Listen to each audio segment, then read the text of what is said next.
ಯಾವ ಸಂಬಂಧ ಇದೆ ಅಂತ ಕಾಪಾಡ್ದೆ. ಸಹಾಯ ಮಾಡಕ್ಕೆ ಯಾವ ಸಂಬಂಧನೂ ಇರೋದು ಬೇಕಿಲ್ಲ. ಸಹಾಯ ಮಾಡಕ್ಕೆ ಮನ್ಸಿದ್ರೆ ಸಾಕು. ಹಸಿವನ್ನು ಹೋಗ್ಸೋದಕ್ಕೆ ಪ್ರೀತಿನೇ ಇರಬೇಕು ಅಂತೇನಿಲ್ಲ. ಹಸಿವಿನ ನೋವನ್ನ ಅರ್ಥ ಮಾಡ್ಕೊಂಡು ತಿನ್ಸೋ ಮನ್ಸಿದ್ರೆ ಸಾಕು. ಆ ಮನಸ್ಸು ನನಗೆ ಬೇಕಾಗಿಲ್ಲ. ನನ್ನ ಪಾಡಿಗೆ ನನ್ನ ಬಿಟ್ಬಿಡು. ಮೊದಲು ಹೋಗು ಇಲ್ಲಿಂದ.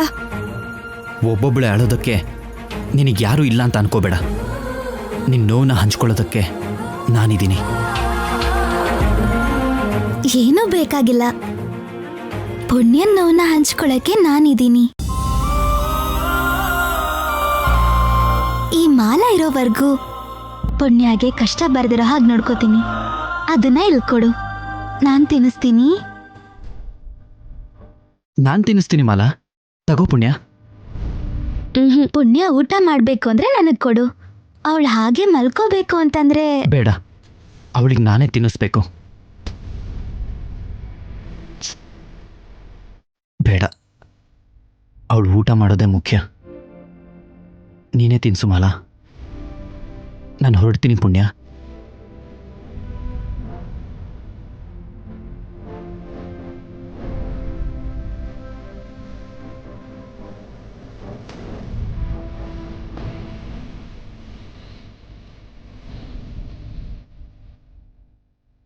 ಪುಣ್ಯ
ಯಾಕ್ ಪುಣ್ಯ ಹಾಗ್ ನೋಡ್ತಿದ್ಯಾ? ನೀನ್ ಹೀಗ್ ನನಗ್ ತಿನ್ನಿಸ್ತಾ ಇದ್ರೆ ನನಗ್ ನಮ್ಮಮ್ಮನೇ ನೆನ್ಪಾಗ್ತಿದ್ದಾರೆ.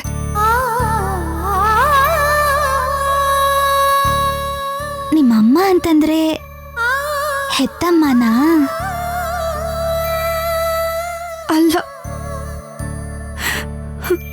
ಗುಲ್ಲಮ್ಮ.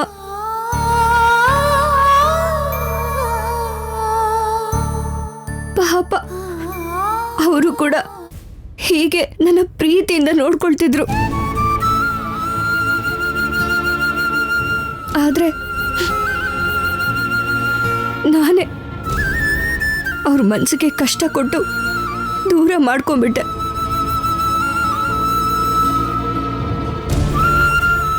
ಬೇಜಾರ್ ಮಾಡ್ಕೋಬೇಡ. ಪ್ರೀತಿ ಮಾಡೋ ಮನ್ಸಿಗೆ ಕೋಪ ಗೊತ್ತಿರಲ್ಲ ಅಮ್ಮ. ಅಮ್ಮ ಎಲ್ಲೇ ಇದ್ರು ಅವ್ರ ಮನ್ಸು ನಿನ್ ಜೊತೆನೇ ಇರತ್ತೆ. ಮತ್ತೆ ಗುಲ್ಲಮ್ಮನ್ನ ಯಾವಾಗ ನೋಡ್ತೀನೋ. ಯೋಚನೆ ಮಾಡ್ಬೇಡ, ನಾನೇ ನಿನ್ ಗೊಲ್ಲಮ್ಮ. ಏನು? ಹಾಗನ್ಕೋ, ನನ್ನಲ್ಲೇ ನೀನು ಗೊಲ್ಲಮ್ಮನ್ ನೋಡು. ಸಾಕು ಬಿಡು. ಇಷ್ಟು ಚಿಕ್ಕ ವಯಸ್ಸಿಗೆ ಒಳ್ಳೆ ದೊಡ್ಡ ಹುಡುಗಿ ತರ ಮಾತಾಡ್ತೀಯಲ್ಲ.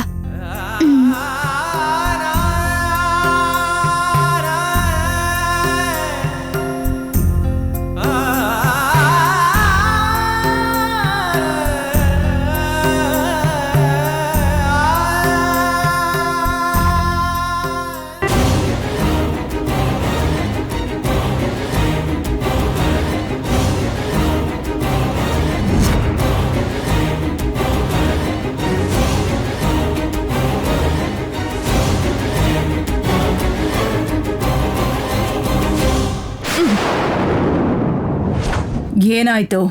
ಕಡ್ದು ಗುಡ್ಡೆ ಆಗಿದೆ. ಇಷ್ಟಕ್ಕೂ ಅಮಾವಾಸ್ಯೆ ಹತ್ರ ಬರ್ತಾ ಇದೆ. ಅಲ್ಲಿವರೆಗೂ ಪುಣ್ಯ ಬದುಕಿರ್ತಾಳಿಲ್ವ ಅನ್ನೋದು ಗೊತ್ತಿಲ್ಲ. ಅಷ್ಟಕ್ಕೂ ಅವಳನ್ನ ಉಳಿಸ್ಕೊಳ್ಳೋದು ಹೇಗೆ, ಆ ಭುಜಂಗನಿಂದ ಅವಳನ್ನ ಕಾಪಾಡ್ಕೊಳ್ಳೋದು ಹೇಗೆ ಅಂತ ನಾನು ಒದ್ದಾಡ್ತಾ ಇದ್ರೆ, ನೀನ್ ನೋಡಿದ್ರೆ ಶಾಂತವಾಗಿ ಸೋಫಾ ಮೇಲೆ ಕೂತ್ಕೊಂಡು ಆ ಶಿವನ ಆರಾಧನೆ ಮಾಡ್ಕೊಂಡು ಕೂತ್ಕೊಂಡಿದ್ಯಲ್ಲ. ನಾನು ಮಾಡೋ ಹಾಗಿದ್ರೆ ಖಂಡಿತ ಬಿಡಲ್ಲ. ಮಾಡೋದಿಲ್ಲ ಅಂತಂದ್ರೆ ನೀನೆಷ್ಟೇ ಬೇಡ್ಕೊಂಡ್ರು ಮಾಡೋದಿಲ್ಲ. ಭೂತಕಿ, ನೀನು ನಾನು ಏನು ಮಾಡದೆ ಹೋದ್ರೆ ಈ ಸಮಸ್ಯೆಗೆ ಪರಿಹಾರ ಏನ್ ಸಿಗುತ್ತೆ ಹೇಳು? ಇವಾಗಿರೋ ಸಮಸ್ಯೆಗಳೇ ಸಾಲ್ದು ಅಂತ ಆ ಮರಿ ರಾಕ್ಷಸಿ ಬೇರೆ ಮನೆಗೆ ಬಂದು ಇನ್ನೂ ಜಾಸ್ತಿ ಮಾಡ್ತಾ ಇದ್ದಾಳೆ. ಅವಳು ಈ ಮನೆಗೆ ಬಂದಾಗ್ಲಿಂದ ನಾವು ಅಂದ್ಕೊಂಡಿದ್ ಯಾವ್ದು ಕೂಡ ನಡೀತಾ ಇಲ್ಲ. ನಾವು ಮಾಡ್ತಾ ಇರೋ ಪ್ಲಾನ್ ಎಲ್ಲ ನಮ್ಗೆ ಉಲ್ಟಾ ಹೊಡಿತಾ ಇದೆ. ಇದಕ್ಕೆಲ್ಲ ಕಾರಣ ಆ ಹುಡುಗಿ ಅಂತಾನೆ ನನಗೆ ಅನುಮಾನ. ಅವಳಿಗೂ ಕೂಡ ನಿನ್ನಷ್ಟು ಶಕ್ತಿ ಇದೆ ಅಂತ ಕೂಡ ನನಗೆ ಅನುಮಾನ. ಶಕ್ತಿಗಳ? ಹೌದು. ಅವಳ ಮಾತುಗಳೇ ಒಂಥರ ವಿಚಿತ್ರ ಅಂತ ಅಂದ್ಕೊಂಡ್ರೆ ಅವಳು ಮಾಡೋ ಕೆಲಸಗಳೆಲ್ಲ ಇನ್ನೂ ವಿಚಿತ್ರ. ಅವಳನ್ನ ಈ ಮನೆಯಿಂದ ಹೊರಗಾಕ್ಬೇಕು ಅಂತ ನನ್ನ ಮಗಳು ಕೂಡ ಹಿಂಸೆ ಕೊಡ್ತಾ ಇದ್ದಾಳೆ. ಅವಳನ್ನ ಮನೆಯಿಂದ ಆಚೆ ಹಾಕ್ಲಿಲ್ಲ ಅಂದ್ರೆ ನನ್ನ ಮಗಳೇ ಮನೆ ಬಿಟ್ಟು ಹೊಡೋಗ್ತೀನಿ ಅಂತ ಹೇಳ್ತಾ ಇದ್ದಾಳೆ.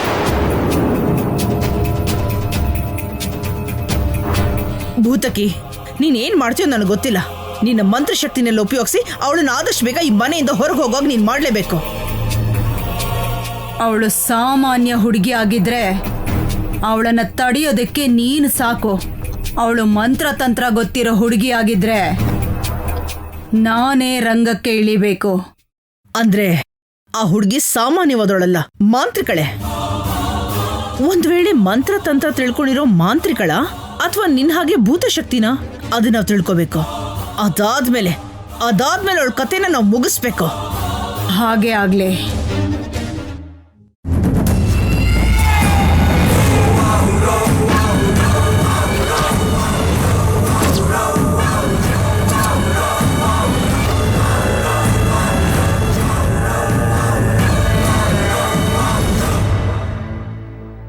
ಆ ಹುಡುಗಿಗೆ ಯಾವ ಮಂತ್ರಶಕ್ತಿ ಗೊತ್ತಿದೆಯೋ ತಿಳ್ಕೊಳ್ಳೋದಕ್ಕೆ ಒಂದು ಉಪಾಯ ಇದೆ. ಉಪಾಯನ? ಏನದು ಭೂತಕಿ?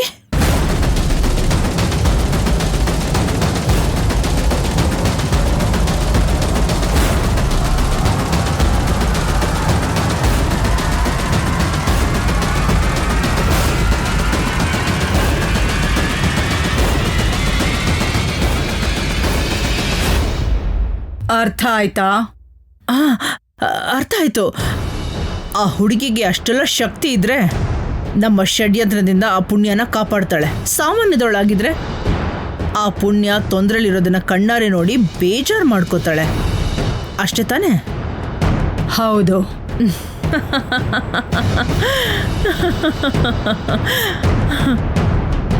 ಈಗ ಸದ್ಯಕ್ಕೆ ಪುಣ್ಯಗೆ ತೊಂದರೆ ಕೊಡಬೇಕು ಅಂತ ನನಗೆ ಅನ್ನಿಸ್ತೇ ಇದ್ರು, ಆ ಹುಡುಗಿಗೆ ಬುದ್ಧಿ ಕಲಿಸ್ಬೇಕು ಅಂದ್ರೆ ನಾನು ಮಾಡಲೇಬೇಕು.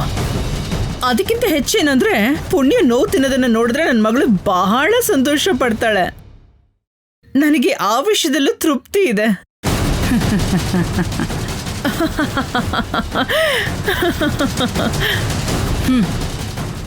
ಏನೋ ಈ ಮನುಷ್ಯರು ತಾವು ಸಂತೋಷವಾಗಿರದೇ ಇದ್ರೂ ಪರವಾಗಿಲ್ಲ, ಪಕ್ಕದಲ್ಲಿರೋರು ಸಂತೋಷವಾಗಿರಬಾರ್ದು ಅನ್ಕೋತಾರೆ.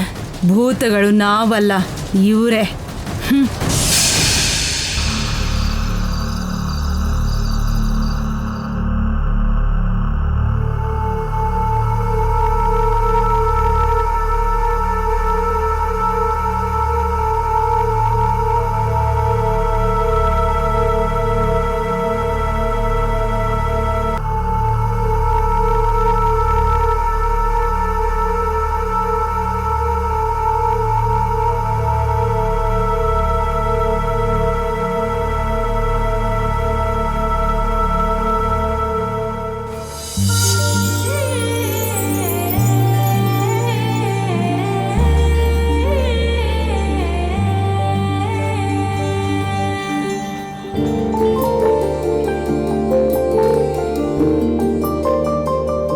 ಇದೆಯಾ ಪುಣ್ಯ? ಅನಿರುದ್ಧ್, ನೀನ್ ಇಲ್ಲಿ? ಅವಾಗೇನೋ ನನಗೆ ಊಟ ತಿನ್ಸೋ ಅವಕಾಶ ಕೊಡ್ಲಿಲ್ಲ. ಕಡೆ ಪಕ್ಷ ನಿನ್ ಕೈಗೆ ಔಷಧಿ ಹಚ್ಚೋ ಅವಕಾಶ ಆದ್ರೂ ಕೊಡು ಪುಣ್ಯ. ಅದೆಲ್ಲ ಏನ್ ಬೇಡ. ನಿನ್ನನ್ನು ಹೀಗಿಲ್ಲಿ ನೋಡಿದ್ರೆ ಎಲ್ರೂ ತಪ್ಪು ತಿಳ್ಕೊತಾರೆ. ಮೊದಲು ನೀನ್ ಆಚೆ ಹೋಗು. ನೋಡು ಪುಣ್ಯ, ನಾನು ಹೋಗಲ್ಲ. ಅಷ್ಟಕ್ಕೂ ನಾನ್ಯಾಕೆ ಹೋಗ್ಬೇಕು? ಯಾಕೆ? ಆಗಿರೋ ಗಾಯಕ್ಕೆ ಔಷಧಿ ಹಚ್ಚೋದು ತಪ್ಪ? ಅದೇ ನಿಮ್ಮಮ್ಮ ಇದ್ದಿದ್ರೆ ಹಚ್ತಿದ್ರು ಅಲ್ವಾ? ಹೋಗ್ಲಿ ಬಿಡು ಅಂತ ಸುಮ್ಮನೆ ಇರ್ತಿದ್ರಾ? ಈ ಗಾಯ ಎಷ್ಟು ನೋವು ಕೊಡ್ತಿದೆ ಅಂತ ಗೊತ್ತಿಲ್ಲ, ಆದರೆ ನನಗೆ ಮಾತ್ರ ತುಂಬ ನೋವು ಕೊಡ್ತಿದ್ದೆ ಪುಣ್ಯ. ನಮಗೆ ತುಂಬ ಇಷ್ಟ ಇರೋರು, ನಮ್ಮ ಮನಸ್ಸಿಗೆ ಹತ್ರ ಇರೋರಿಗೆ ಏನಾದರೂ ಕಷ್ಟ ಆದರೆ ನಮ್ಮ ಕಣ್ಣಲ್ಲಿ ಕಣ್ಣೀರು ಬರುತ್ತೆ ಅಂತ ಹೇಳ್ತಾರೆ. ಅದು ಸುಳ್ಳು ಅಂದ್ಕೊಂಡಿದ್ದೆ. ಆದರೆ ನಿನ್ನ ಕೈಗಾಗಿರೋ ಗಾಯ ನೋಡಿ ಆ ನೋವು ಹೇಗಿರುತ್ತೆ ಅಂತ ನಾನು ನಿಜವಾಗ್ಲೂ ಅನುಭವಿಸ್ತಾ ಇದ್ದೀನಿ. ಅದಕ್ಕೆ ನನ್ನ ಮನಸ್ಸು ಕೇಳಲಿಲ್ಲ, ಇಲ್ಲಿಗೆ ಬಂದ್ಬಿಟ್ಟೆ ಪುಣ್ಯ.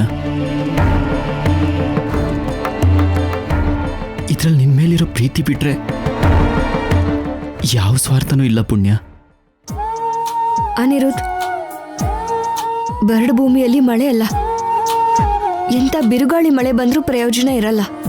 ನನ್ನ ಮಾತು ಕೇಳು, ಇಲ್ಲಿಂದ ಹೋಗು. ಅದು ಹಾಗಲ್ಲ ಪುಣ್ಯ. ನೋಡು, ನಮ್ಮ ಜೀವನಗಳು ಬೇರೆ, ಕುಟುಂಬನೇ ಬೇರೆ, ಅಂತಸ್ತೇ ಬೇರೆ, ಎಲ್ಲದಕ್ಕಿಂತ ಮಿಗಿಲಾಗಿ ಆಸೆಗಳು ಬೇರೆ. ನಾನು ನನಗೋಸ್ಕರ ಬಿಟ್ರೆ ಇನ್ನೊಬ್ರಿಗೋಸ್ಕರ ಬದುಕೋ ಪರಿಸ್ಥಿತಿಲಿಲ್ಲ. ಆದರೆ ನಾನು ನಿನಗೋಸ್ಕರ ಬದುಕ್ತಾ ಇದ್ದೀನಿ ಪುಣ್ಯ. ಅದ್ರ ಅಗತ್ಯ ಇಲ್ಲ. ನೀನು ನಿಮ್ಮವ್ರಿಗೋಸ್ಕರ ಬದುಕು ಸಾಕು. ನಾನು ಅಮ್ಮನ್ನ ಬಿಟ್ಟು ಇನ್ನೊಬ್ರನ್ನ ಇಷ್ಟಪಟ್ಟಿದ್ದೀನಿ ಅಂದರೆ ಅದು ನಿನ್ನ ಮಾತ್ರ ಪುಣ್ಯ. ಏ, ನಿಂಗೇನು ಹುಚ್ಚ? ಒಂದ್ಸಲ ಹೇಳಿದ್ರೆ ಅರ್ಥ ಆಗಲ್ಲ ನಿಂಗೆ? ಇವಾಗ ನೀನು ಹೋಗ್ತ್ಯಾ ಅಥವಾ ನಿಮ್ಮ ಅಮ್ಮನ್ನ ಅಪ್ಪನ್ನ ಕರೀಲ? ಬೇಡ ಪುಣ್ಯ, ಹೋಗ್ತೀನಿ. ನೋಡಮ್ಮ,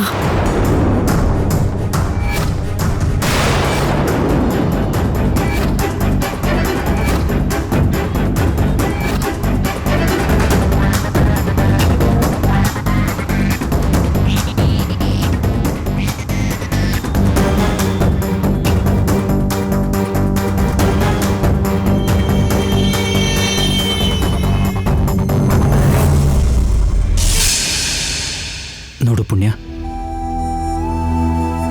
ನಿನ್ನ ಪ್ರೀತಿನ ಹಂಚ್ಕೊಳ್ಳೋದಕ್ಕೆ ಒಪ್ಪಿಲ್ಲ ಅಂದರೂ ಪರವಾಗಿಲ್ಲ, ಆದರೆ ನಿನ್ನ ನೋವನ್ನ ಹಂಚ್ಕೊಳ್ಳೋದಕ್ಕೆ ನಾನಿದ್ದೀನಿ ಅನ್ನೋದನ್ನು ನೆನಪಲ್ಲಿಟ್ಕೊ. ಹುಷಾರು.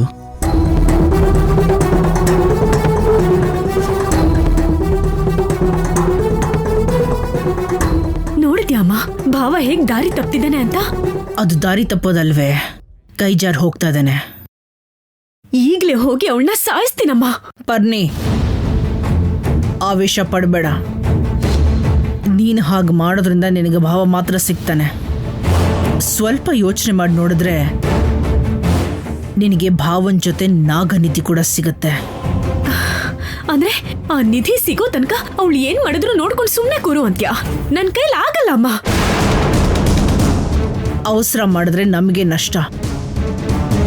ಅಮಾವಾಸ್ಯೆ ಬರೋವರೆಗೂ ಕಾದು ಆ ನಿಧಿ ರಹಸ್ಯನ ತಿಳ್ಕೊಂಡು ಆ ಪುಣ್ಯಗೆ ಏನು ಮಾಡಬೇಕೋ ಅದನ್ನ ಮಾಡಿದ್ರಾಯ್ತು. ಹಾಗಾದ್ರೆ ನನ್ನೇನ್ ಮಾಡು ಅಂತ್ಯಾ?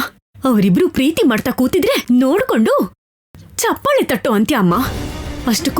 ಅಷ್ಟಕ್ಕೂ ಅವರಿಬ್ರನ್ನ ನೋಡ್ತಾ ಇದ್ರೆ ಮೈ ಎಲ್ಲ ಊರ್ದು ಹೋಗ್ತಾ ಇದೆ ನನ್ಗೆ. ನಿನ್ನ ಮುಖದಲ್ಲಿ ಕಣ್ಣೀರ್ ಬದಲು ಸಂತೋಷ ಆಗುವಂತ ಕೆಲಸ ಮಾಡಿದ್ದೀನಿ. ಏನದು? ಅದೇನು ಅಂತ ನಾಳೆ ಬೆಳಿಗ್ಗೆ ಗೊತ್ತಾಗುತ್ತೆ. ಅಲ್ಲಿವರೆಗೂ ಆರಾಮಾಗಿರೋ. ಹೋಗಿ ನಿದ್ದೆ ಮಾಡು, ಹೋಗು.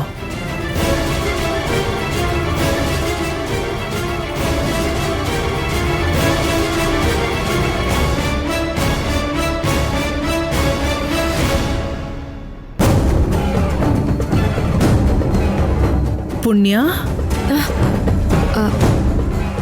ಏನಮ್ಮ ಅವ್ರೆ ಇಷ್ಟೊತ್ತಲ್ಲಿ ಬಂದಿದ್ದೀರಾ?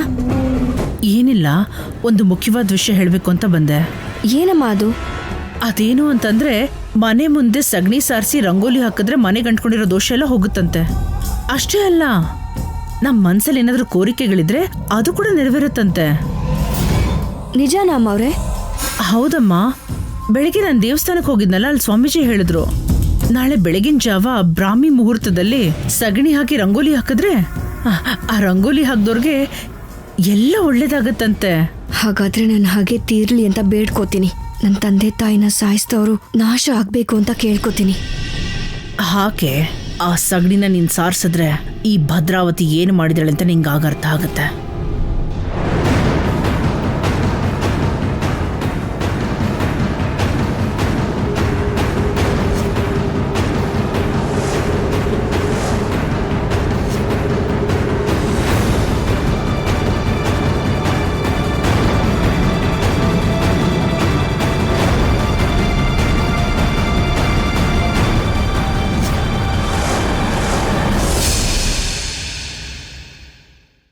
ಈ ಸಗಣಿನ ಸಾರ್ಸೋಕೆ ನಿನ್ ಕೈ ಹಾಕಿದ ಮರುಕ್ಷಣನೇ ಈ ಚಿಕ್ಕ ಚಿಕ್ಕ ಗಾಜಿನ ಚೂರು ನಿನ್ ಕೈಯನ್ನ ಸೀಳಿಬಿಡುತ್ತೆ.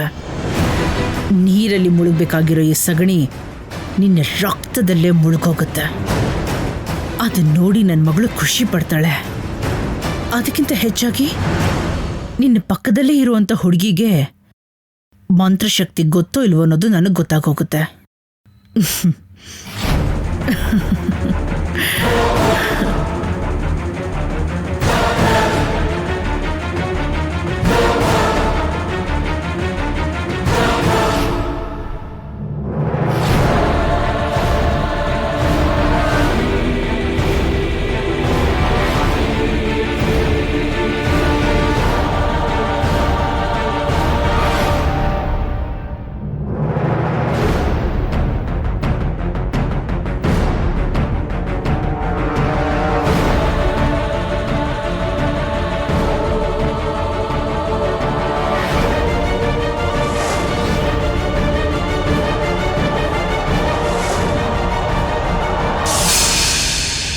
ಪುಣ್ಯ, ಹೇಳು, ನಾಳೆ ನೀನೇ ರಂಗೋಲಿ ಇಡ್ತೀಯಾ ಅಥವಾ ನಾನೇ ರಂಗೋಲಿ ಇಡ್ಲಾ? ಇಲ್ಲಮ್ಮ, ನಾನೇ ಇಡ್ತೀನಿ. ನಾನೇ ಇಡಬೇಕು. ನನಗೆ ಗೊತ್ತೇ ನೀನೇ ಇಡ್ತೀಯಾ ಅಂತ. ಅದಕ್ಕೆ ನಾನೆಲ್ಲ ತಯಾರಿನೂ ಮಾಡ್ಕೊಂಡಿದ್ದೀನಿ. ಸರಿ ಸರಿ, ನೀನೇ ಇಡಮ್ಮ. ನಾಳೆ ಬೆಳಗಿನ ಜಾವನೇ ಇಡಬೇಕು. ಖಂಡಿತವಾಗ್ಲೂ ಇಡ್ತೀನಮ್ಮ. ಸರಿ, ಮಲ್ಕೋ.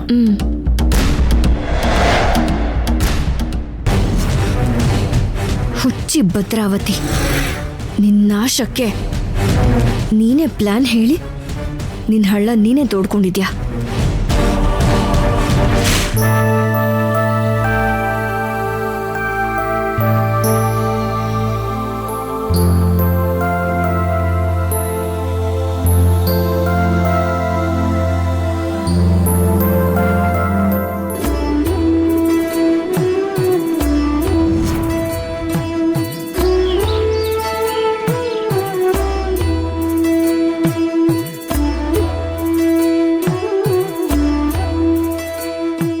ಬಂಗಾರದ ಗೊಂಬೆನ ಅಳಿಸ್ಬೇಕು ಅಂತ ನೋಡ್ತಾರಾ?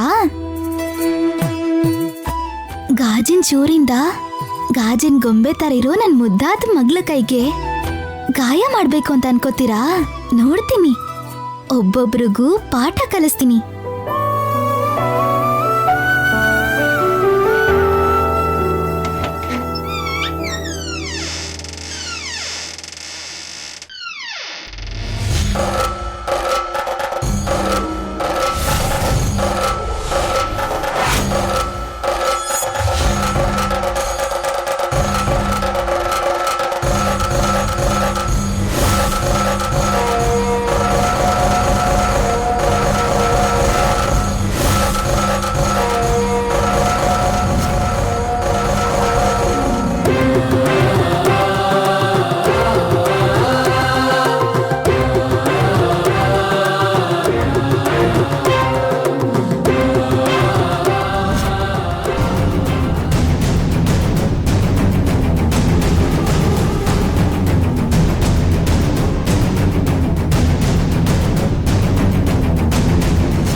ಬಾ, ಆಚೆ ಬಾ.